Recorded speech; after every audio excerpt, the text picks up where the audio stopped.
En route pour l'émergence à l'horizon 2035, le Cameroun, sous la haute impulsion de son Excellence le président Paul Biya, marque un pas décisif et irréversible en matière de logement et d'habitat humain. À la faveur de la dernière visite du président italien au Cameroun, le chef de l'État a ordonné qu'une convention soit signée avec l'État italien dans le but de faire une conception, réalisation de 10 000 logements au Cameroun à travers l'entreprise Pizzarotti, qui est à pied d'œuvre au Cameroun depuis 2017, après la signature du marché entre l'État camerounais, représenté en ce moment par le MINDU, et cette entreprise. Il s'agit donc pour cet acte-là d'avoir 10 000 logements, avec en première phase 1000 logements sur le site des Cocos, et puis l'implantation d'une usine de servant l'industrialisation de bâtiments faisant rentrer le Cameroun dans la production des masses. C'est-à-dire qu'avec ce transfert de technologie, ça nous permettra d'aller rapidement dans les constructions de logements de masse en vue de résorber le gap de 2 500 000 que nous accusons depuis des années.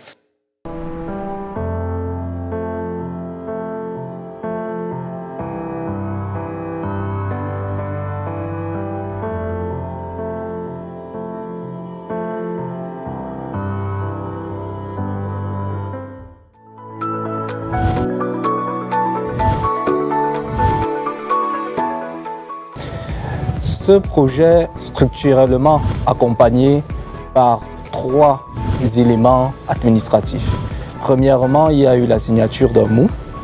Deuxièmement, il y a eu la signature d'un marché entre l'État du Cameroun et l'entreprise Pizzarotti. Et enfin, le transfert de compétences à la SIC pour pouvoir mieux manager ce projet.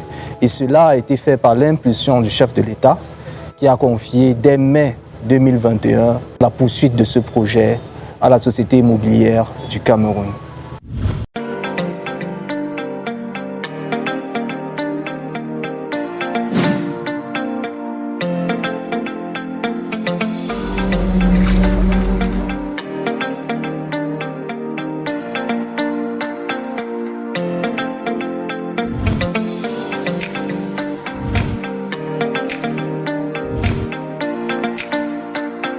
En effet, grâce à la coopération italienne au développement et sous la supervision du Premier ministre en sa qualité de président du comité interministériel de pilotage, qui comprend le MINDU, le MINCAF, le MINFI et le MINEPAD entre autres, un vaste projet de transfert de technologies de construction se concrétise depuis des mois dans les encablures de l'aéroport de Simalène, au lieu dit Ekoko 2, à 18 km de Yaoundé, Nkolmeyos, 49 km de Yaoundé dans la Mefou et Afamba.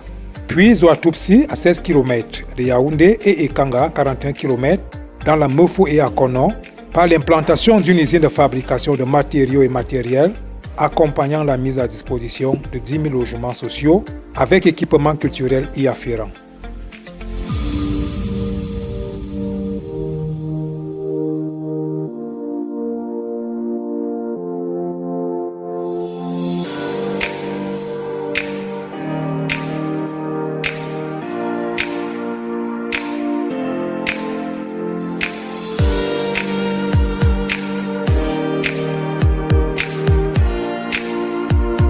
Les sites des Cocos ont été attribués à la SIC. Le site de Colmeos pour implanter l'usine est aussi transféré à la SIC. Le site de Zouatoutsi où on va construire 9 000 logements est aussi attribué parce qu'il y a déjà une DUP qui a eu des expropriations déjà là-bas. Il ne nous reste que le site de Kanga qui est aussi en voie parce que le ministère du Domaine a donné un avis favorable par rapport à ça. Et le préfet de la zone a été saisi en conséquence. Nous sommes actuellement sur le site de 1000 logements. La phase 1 étant la phase de réalisation de 224 logements. Pour aller dans le sens de la réalisation, de la matérialisation de cette vision du chef de l'État, nous avons déjà, avec l'appui du MINCAF, un ensemble de sites à notre disposition. Nous avons notamment le site de Zouatoutsi et le site de Nkolmeyos, qui, il faut le dire, va accueillir la base industrielle. La baisse des coûts de réalisation passe par l'industrialisation. Comment assurer le transfert technologique? À ces questions, nous tenons à rassurer les uns les autres. Parce que dans le cadre de ce projet, il est prévu ce qu'on appelle la MATAS, qui est la mission d'assistance technique et stratégique.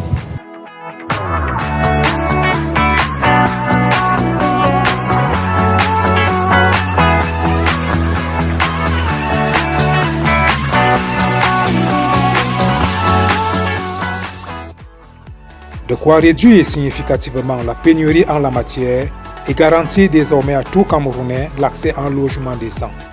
Nous nous attelons à respecter la volonté du gouvernement pour satisfaire toutes ces parties-là.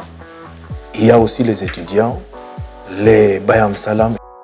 Ce projet vient à point nommé.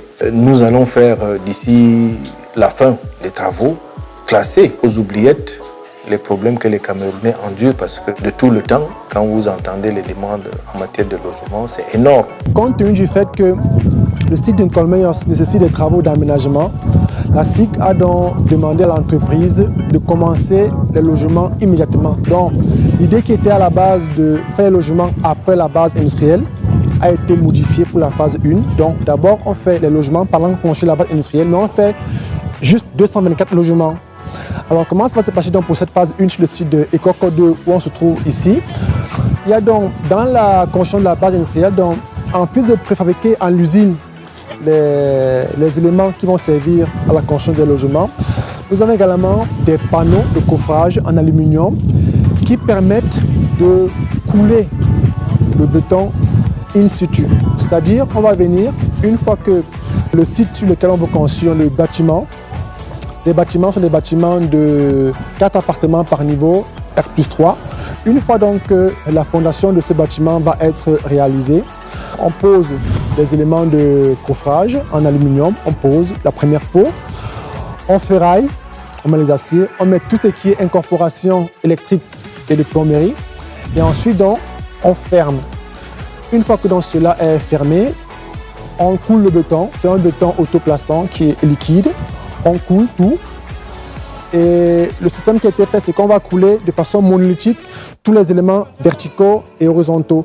Donc on va coffrer, en 3 jours, on aura coffré un appartement complet en éléments verticaux et en dalles. Le 4e jour, on vient donc, on coule tout cela en une fois.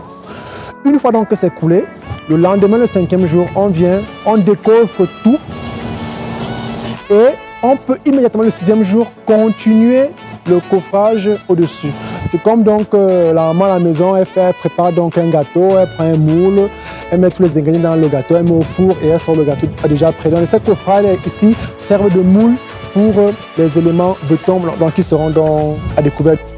La Société immobilière du Cameroun, SIC, en tant que bras séculier du gouvernement en matière de logement et d'habitat, ouvre ainsi une nouvelle page de son histoire à travers la maîtrise d'une technologie de construction classée parmi les plus efficaces au monde, qu'elle devra partager ultérieurement avec d'autres acteurs locaux de l'immobilier grâce aux modules de formation qu'elle entend mettre sur pied à la faveur de ces derniers. Ce projet, qui s'adresse à une fourchette assez large de consommateurs, comprend entre autres des appartements de type T1, T2, T3, T4 et T5. L'industrie qui va être implantée, c'est aux environs de 50 milliards. L'ensemble de la première phase, c'est autour de 115 milliards. La seconde phase, qui va porter sur les 9000 autres logements, à terme, nous allons arriver à presque 400 milliards de francs CFA. Avec des procédures de domanialisation, d'évaluation des biens et d'indemnisation des victimes suffisamment avancées, ce projet inclut la formation de certains acteurs, la constitution de réserves foncières et la rénovation d'anciens sites de la SIC dégradés à plus de 60% depuis 40 ans.